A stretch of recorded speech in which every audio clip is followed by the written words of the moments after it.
અચ્છા, એક વસ્તુ આપણે ખ્યાલ આપી દઈએ કે થેલેસેમિયાની દવાની અછત નથી. કોઈ પર્ટિક્યુલર બ્રાન્ડની દવા હોય એ અવેલેબલ ન હોય એવું બની શકે. ઉદાહરણ માટે સમજવા માટે કહી શકું કે ભાઈ દુખાવા માટે તમારે ડાયક્લોરાન, માથાનો દુખાવો તો ડાયક્લોરાનની દવાની અછત હોઈ શકે, પણ એને બદલે બ્રુફેને હોય, એને બદલે પેરાસિટામોલે હોય, એવી રીતની દવાઓ અલ્ટરનેટ અવેલેબલ છે જ અને રહી જ છે.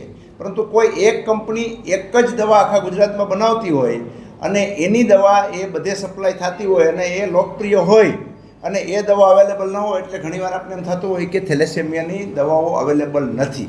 પરંતુ વાસ્તવમાં થેલેસેમિયા દર્દીની દવાઓ, જરૂરી દવાઓ જે છે એ અવેલેબલ છે જ.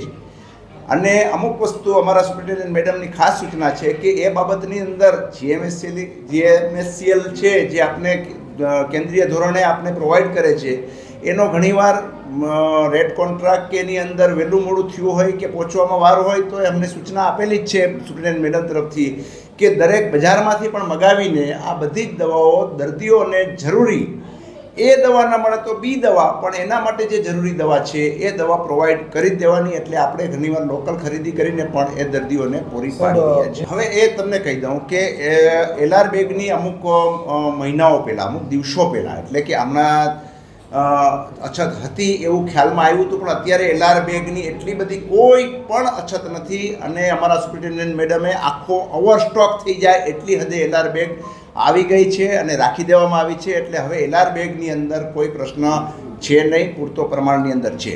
પરંતુ જે દવાની બાબતની અંદર તમે જે મારું ધ્યાન દોર્યું તો એમાં મેં તમને આગળ કીધું એ પ્રમાણે કે પર્ટિક્યુલર બ્રાન્ડની જે દવાની માગણી કરતા હોય તો એ દવા કંપની છે એ પોતે પણ આખા ગુજરાતમાં એક જ દવા બનાવતી હોય, એનો પેટન્ટ હશે કદાચ, અને એને કારણે એ દવા બધે પ્રોવાઈડ ન થઈ શકતી હોય એવું બને, પણ એનો અલ્ટરનેટિવ અને દર્દીના માટે જરૂરી છે એ બધી દવાઓ અવેલેબલ છે જ.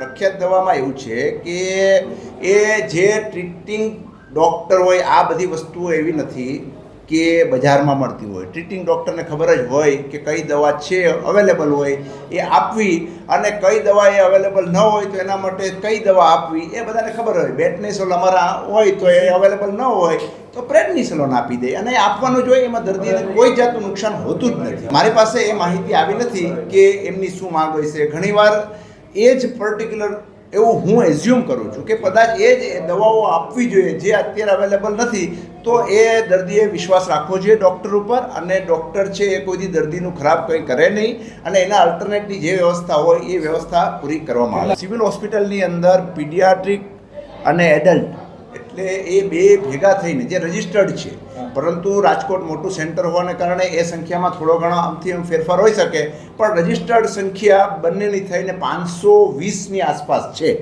કે જેની અમને ખબર જ છે કે આટલા દર્દીઓ તો અમારી પાસે આવશે. સાંજ સમાચાર ફેસબુક પેજને લાઇક કરો, વિડીયો શેર કરો અને વધુ વિગતવાર સમાચાર માટે sanssamachar.net વિઝિટ કરો.